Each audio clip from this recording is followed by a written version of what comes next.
말씀의 제목은 감사를 표현하라, 이런 제목입니다. 한번 더 합시다. 감사를 표현하라. 다시 한번 감사를 표현하라. 예수님께서 예루살렘으로 가실 일이 있으셨습니다. 그런데 사마리아와 갈릴리 사이로 지나가시다가 한 마을에 들렀습니다.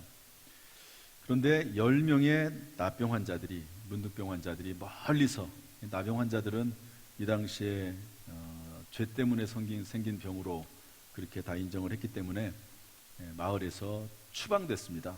마을에 들어올 수가 없죠. 마을에 들어오면 돌을 던져서 죽이기도 하고 그랬던 시대가 있었습니다. 그러니까 10명의 나병 환자들이 멀리 서서 예수님에게 예수 선생님이여 우리를 불쌍히 여기소서 간절하게 외치니까 예수님께서 말씀하시기를 제사장들에게 너희 몸을 보이라 말씀하십니다. 그 당시에는 이 나병 환자의 치료를 확인해주고 확증해주는 사람들이 제사장들이었거든요. 그래서 그 예수님의 말씀을 듣고 제사장에게 찾아가다가 깨끗함을 입었습니다. 9명은 그냥 제사장에게 갔고요, 1명은 그 자리에 서서 하나님 앞에 영광을 돌리고 그리고 돌아와서 예수님에게 감사를 표현했다 하는 내용이 오늘 본문의 말씀입니다. 오늘 주제는 감사에 대한 내용을 얘기할 텐데 본문 속에 들어있는 중요한 몇 가지 의미가 있어서 먼저 참고적으로 설명해 드리려고 합니다. 그것은 유대인과 사마리아 사람이 함께 했다는 겁니다. 예수님께서 이 사마리아 사람 외에는 찾아온 사람이 없느냐 이렇게 말씀했다 하는 말씀은 사마리아 사람이 있을 뿐만 아니라 유대인들도 함께 있었다고 하는 겁니다.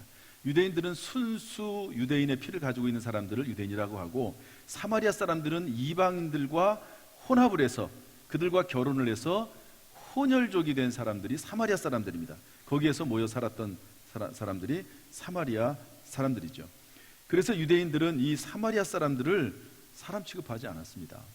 왜냐하면 이 사람들은 유대인이 아니다, 선민인데 선택된 민족으로서의 피를 그대로 유지해야 되는데 그러지 못했다 하는 것이죠.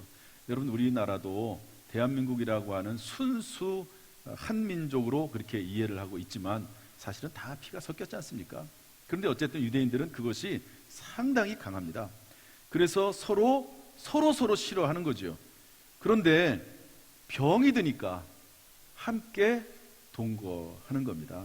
함께 협력하는 것이죠. 그렇게 유대인이냐 사마리아인이냐 하는 것 가지고 서로 문제를 삼았는데 병이 드니까 별일이 아닌 거죠. 죽음을 앞에 두니까 문제가 되지 않습니다. 여러분, 우리가 살다 보면 별것 아닌 것 가지고 큰 문제인 것처럼 생각하면서 서로 반목하고 질시하고 싸우는 경우가 종종 있습니다. 그러나 그리스도 예수의 십자가 안에서 생각을 해보면, 그리고 장차 우리가 언젠가는 죽는다는 걸 생각을 하고 천국이 우리 앞에 놓여 있다는 걸 생각을 한다고 하면 사실은 크게 중요하지 않은 문제도 많이 있을 수가 있다 하는 것을 살펴볼 수가 있습니다. 또한 예수님께서는요, 나병 환자를 치료하셨습니다. 이것은 기적이죠. 신비한 일입니다. 그래서 우리는 신앙생활을 하다 보면 신비적인 부분이 있음을 인정하는 겁니다. 그러나 신앙은 신비주의가 아니다 하는 것도 기억해야 됩니다. 모든 것이 다 기적이라고 하면 기적은 더 이상 기적이 아닌 것이지요. 하나님께서 천지를 창조하시면서 그 우주 만물에 질서를 주셨습니다. 그리고 하나님의 섭리와 계획은 기본적으로 자연의 질서대로 살아가도록 되어 있습니다. 여러분, 사람이 나이가 들면 몸이 약해지고 병이 드는 것이 자연의 이치겠죠. 그러지 않겠습니까? 그것이 정상적인 것이지 나이가 들면 들수록 더 건강해진다, 그런 일은 일반적이지 않습니다. 그러나 가끔 가다가 하나님께서 어떤 특별한 경우에 병이 든 사람을 하나님이 계속 사용하기 위해서 그 병을 치료할 때도 있습니다. 또는 어떤 사람이 병이 들어서 죽게 되었는데 그 부르짖음이 너무 강력해서 하나님 앞에 간절히 원하는 그 부르짐이 너무 강력하고 믿음이 있어서 하나님께서 치료하시는 경우가 있습니다. 그것은 어떤 하나님의 특별한 계획에 의해서, 은혜에 의해서 하나님이 그렇게 해 나가시는 것이죠. 일반적인 경우는 아닙니다.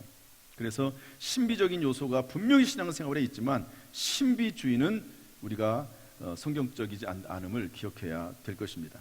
때때로 하나님은 최악의 상황이 있는데 그 최악의 상황을 변화시켜 주지 않으세요. 우리에게 강력한 기도의 제목이 있는데 그 강력한 기도의 제목을 응답하지 않을 때도 있습니다. 왜냐하면 오히려 그 기도가, 어떤 그 문제가 해결되기보다는 그 문제를 안고 살아가면서 오히려 그것을 극복하고 오히려 더 어떤 내적인 영적 능력이나 또 신앙이 더 성장하기를 원하시는 그런 하나님의 마음도 있기 때문에 그렇습니다. 그래서 우리 신앙생활을 하면서 언제나 하나님께서 함께 하신다, 이럼에도 불구하고 저럼에도 불구하고 하나님이 우리를 사랑하신다는 사실을 가지고 살아가는 것이 필요하다 하는 것을 알려주고 있습니다.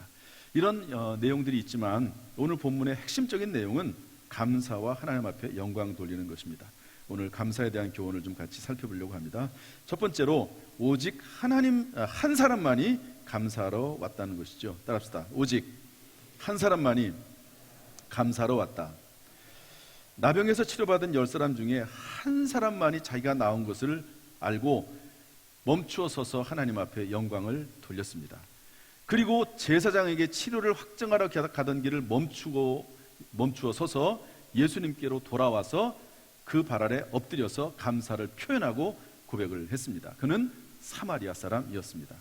이것은 우리에게 감사의 사람이 그리 많지 않다는 것을 알려줍니다. 10명 중에 1명만이 하나님 앞에, 예수님 앞에 감사를 표현했습니다. 나병에서 치료되는 엄청난 은혜를 받았음에도 불구하고 그 감사를 표현한 것은 단 한 사람이었습니다. 여러분, 지난 1년 동안 지내면서 어떤 감사가 있었습니까? 지금까지 살아오면서 하나님 앞에 감사할 일들이 얼마나 어떤 것들이 있었습니까? 그런데 그 감사를 하나님 앞에 온전히 표현을 해드렸습니까? 여기 보니까 오직 한 명만이 의지적으로 돌아와서 감사를 표현했습니다. 한 명만이 발 아래 엎드려서 감사했던 것이죠. 또한 여기서 볼 수 있는 감사의 모습은요, 감사는 신분이나 형편을 초월한다는 것을 깨닫게 해줍니다. 혐오받던 사마리아 사람이 오히려 감사하고, 그리고 선민이라고 해서 그렇게 자부심이 많았던 유대인은 감사하지 않았습니다. 우리가 잘 알고 있는 욥은 최악의 상황을 맞이했죠. 재산이 다 날아가고, 산적들이 돌풍이 불어가지고 재산이 다 날아가고, 산적들이 와서 하인들과 자녀들을 다 죽였습니다. 자신의 몸에 병이 들었습니다. 그렇게 자기 옆에서 함께했던 아내조차도 하나님을 저주하고 죽으라고 그렇게 말하고 아내가 떠나버리고 말았습니다. 얼마나 최악의 상황, 불행한 상황입니까? 그러나 그럼에도 불구하고 욥은 어떻게 하죠? 사람이 빈손으로 왔다가 빈손으로 갑니다. 주신 이도 하나님이신데 가져가신 분도 하나님이십니다. 그러므로 하나님 앞에 예배드리고 하나님을 찬송했던 것을 볼 수가 있습니다. 상황이나 형편을 초월해서 하나님 앞에 감사했던 것이죠. 결국 하나님께서는 욥을 축복하셔서 말년에 더 복을 주시고, 그리고 이전보다 더 많은 재물을 주셨다고 말씀하고 있습니다. 넬슨 만델라라고 하는 분이 있습니다. 남아프리카 공화국 대통령입니다. 이분은 노벨 평화상을 수상한 분이시죠. 백인 정부에 의해서 영국이 남아프리카 공화국을 장악을 했잖아요. 예를 들어서 영국이 홍콩을 지배했다가 다시 홍콩을 중국에 50년 만에 돌려줬듯이 이 남아프리카 공화국을 영국이 지배하다가 다시 돌려줬습니다. 그런데 이 백인 정부에 의해서 26년 동안 만델라가 감옥 생활을 했습니다. 26년, 말이 26년이지 얼마나 힘든 세월이겠습니까?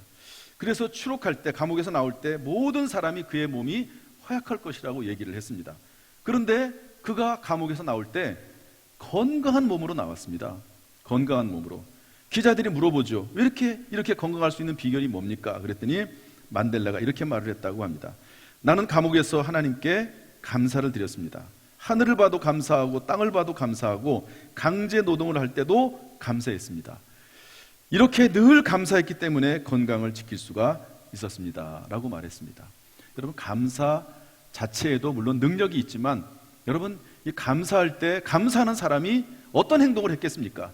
이 감사가 속에서부터 우러나오고 의지적으로 감사하는 사람의 삶은 무언가 달랐을 것입니다. 하나님께서 상황과 형편에도 불구하고 그것을 초월한 감사를 했던 만델라를 하나님께서 결국에는 감옥에서 나오게 하셨고요, 그리고 그 감사를 받으셔서 건강을 주셨습니다. 얼마나 건강하게 살아왔습니까? 또 대통령이 되게 하시고 노벨 평화상을 수상하도록 하셨습니다. 그러므로 여러분, 이 시간 예수님께 찾아와서 감사를 표현하는 그 한 사람, 하나님 앞에 감사를 표현할 줄 아는 그런 사람이 바로 저와 여러분이 될 수 있기를 예수님의 이름으로 축복합니다. 두 번째로 예수님은 감사하러 오지 않은 9명에 대해서 물어보십니다.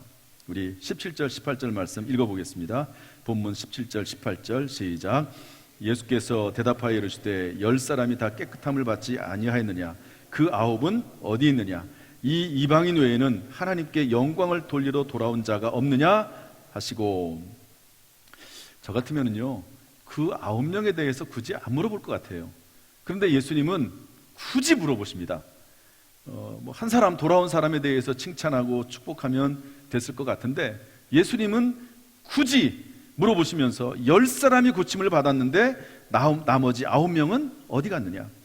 선민이라고 그렇게 자신의 신분을 자랑하던 유대인들은 다 사라지고 오직 이방인인 너 외에는 하나님께 영광을 돌리러 온 자가 없느냐라고 말씀하시면서 굳이 물어보세요. 굳이 9명은 어디 갔냐고 물어보십니다. 여러분, 이것은 우리에게 하나님은 감사하는 자를 찾으신다는 것을 깨닫게 합니다. 따라합시다. 하나님은 감사하는 자를 찾으신다. 하나님은 누가 감사하는지 관심이 많으세요. 그런데 누가 감사하지 않는지에 대해서도 하나님은 지켜보십니다. 상황은 똑같은데도 불구하고 어떤 사람은 그럼에도 불구하고 감사해요. 어떤 사람은 상황이 더 나빠요. 그런데도 불구하고 하나님 앞에 믿음으로 감사하는 사람이 있습니다. 그러나 어떤 사람은 상황이 좋은데도 불구하고 매사가 불평불만이에요.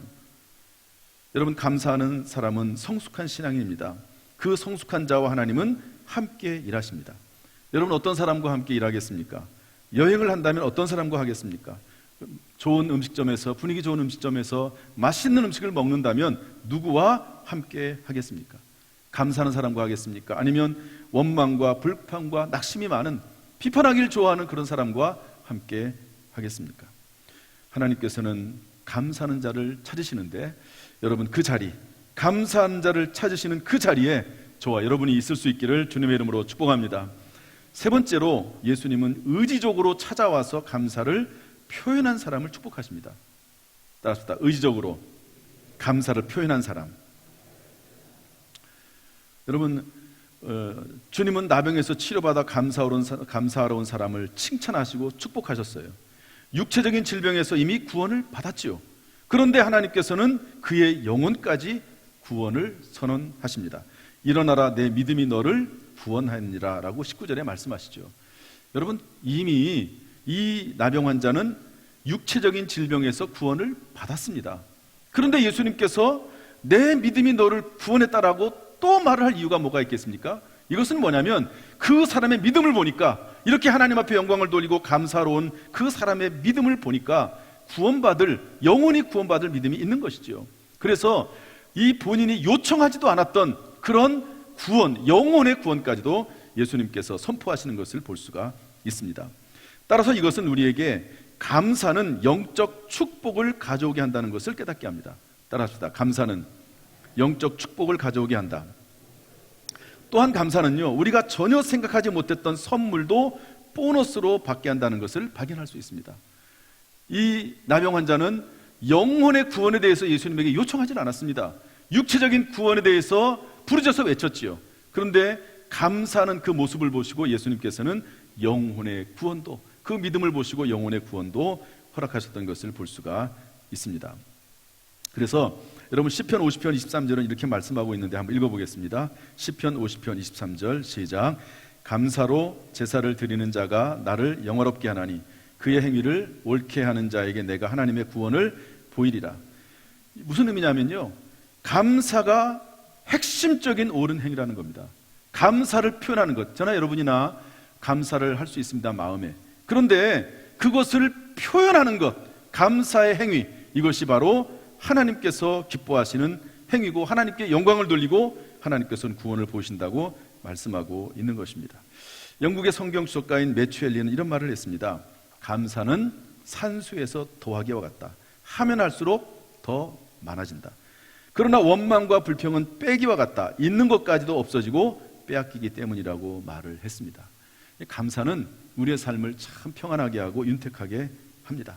결국에는 지금 잠시 어떤 문제가 있어서 혹시 입술에 불평이 나왔다 할지라도 의지적으로 믿음을 가지고 여러분 감사로 전환할 수 있기를 주님의 이름으로 축복합니다.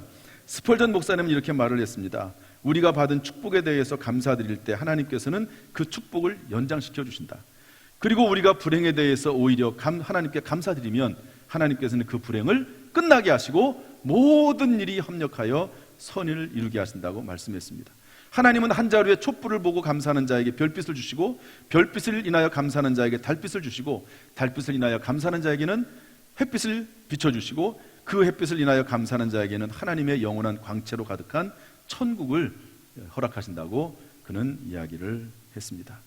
그러므로 사랑하는 성도 여러분, 하나님을 믿는 믿음 안에서 의지적인 감사를 드림으로 더하기 인생, 하나님께서 복 주시는 인생이 되기를 예수님의 이름으로 축원합니다.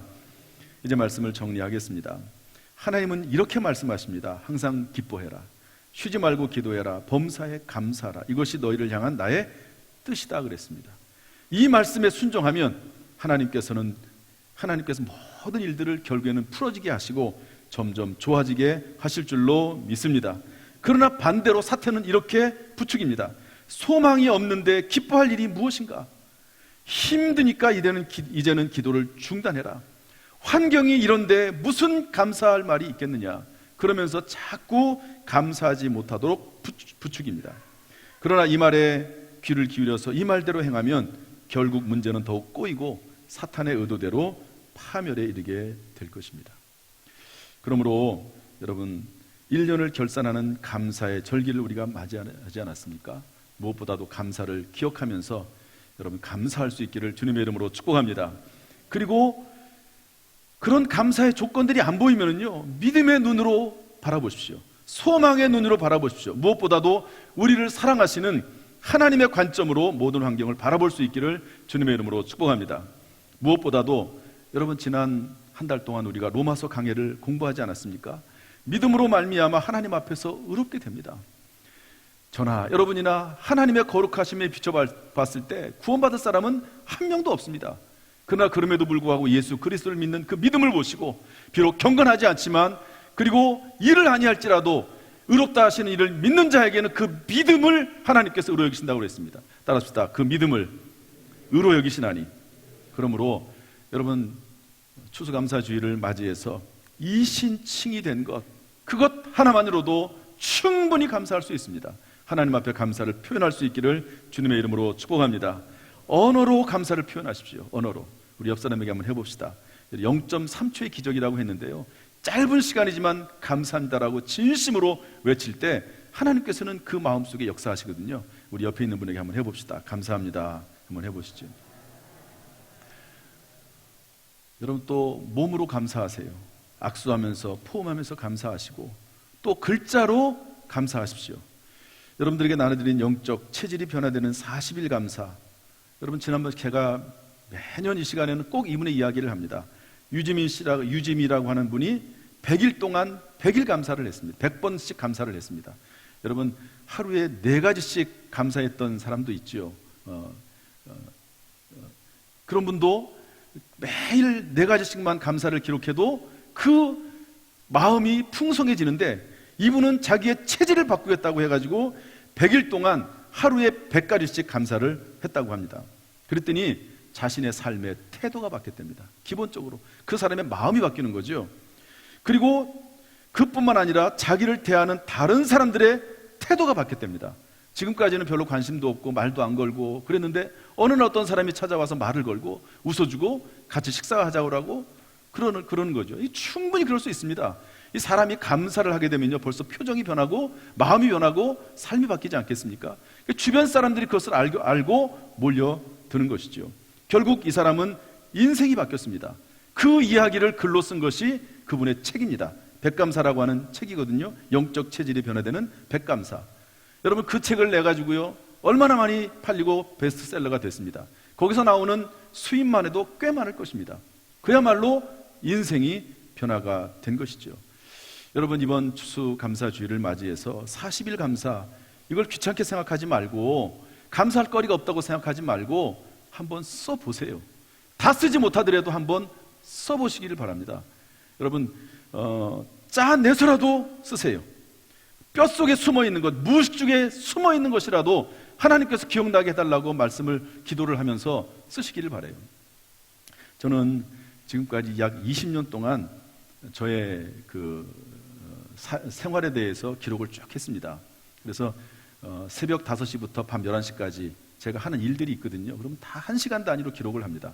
20년 동안 했습니다. 저는 그래서 백감사를 쓰라고 해도 쭉 올해 1월 1일부터 그 수첩을 보아가면서 쓰면 충분히 쓸 수 있을 거라고 생각이 됩니다.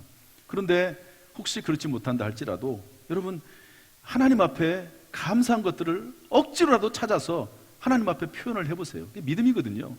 혹시 지금 다 이루어지지 않았다 할지라도 하나님 앞에 믿음을 가지고 감사를 표현해 보는 겁니다. 자꾸 내 삶이, 내 생각이, 내 마음이 감사하는 그런 삶으로, 습관으로 변화가 돼야 되는 것이죠. 그래서 여러분, 이번 일주일 동안 이 40일 감사를 한번 기록을 한번 해보세요. 그러면서 하나님 앞에 다시 한번 진심으로 감사를 할 수 있는 그런 마음이 생길 수 있기를, 이러한 새로운 마음도 하나님 허락해 주시기를 주님의 이름으로 축복합니다. 또한 제2의 생명과도 같은 물질을 심음으로 하나님 앞에 감사하십시오. 가장 귀한 것을 드릴 때 그 진정성이 인정받습니다. 여러분, 물질은요, 생명보다도 더 귀하다고 생각하는 사람들이 있습니다. 그래가지고 어떤 사람들은 돈 몇 푼 얻기 위해서 다른 사람의 생명을 죽이지 않습니까? 그만큼 물질은 중요해요. 하나님 앞에 물질을 드린다고 하는 것은 내가 가장 귀한 것을 드리는 진정성을 보이는 것이라고 볼 수 있습니다. 기쁨으로 드리시고 인색함으로 드리는 일이 없도록 하시고요, 매년 상승하도록 그렇게 하시면 좋을 것 같아요. 저희 친구 목사님은 저에게 이런 얘기를 하더라고요. 대전에 있는 큰 교회 목회를 하는 목사님이신데, 그분은 성도들에게 매년마다 갑절에 감사를 하도록 그렇게 요청을 한대요. 그렇게 설교를 한답니다. 갑절의 감사, 추수감사 전주일에 항상 얘기하면서 갑절의 감사를 하라는 거죠. 저는 11조를 한 번 더 드립니다. 4번의 절기가 우리 있는데 항상 11조를 한 번 더 드립니다. 그런데 제가 오늘 이 말씀을 준비하면서 여기에다가 매년마다 조금씩 더 감사를 더 높여야 되겠다 하는 그런 마음을 가지고 다음 주부터는 그렇게 하려고 생각을 하고 있습니다. 어떤 교회는요, 서산에 있는 어떤 교회는 우리 교단의 가장 큰 교회 중에 하나인데요, 그 교회는 중직자들은 무조건 추수감사 줄 때는 100만 원씩 헌금하도록 합니다. 그리고 그걸 가지고 선한 사업을 또 쓰기도 합니다.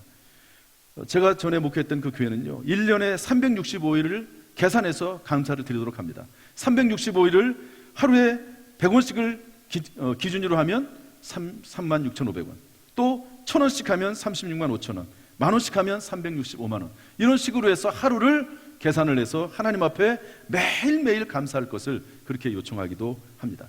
이것은 물론 그 교회들의 나름대로 전통이지요.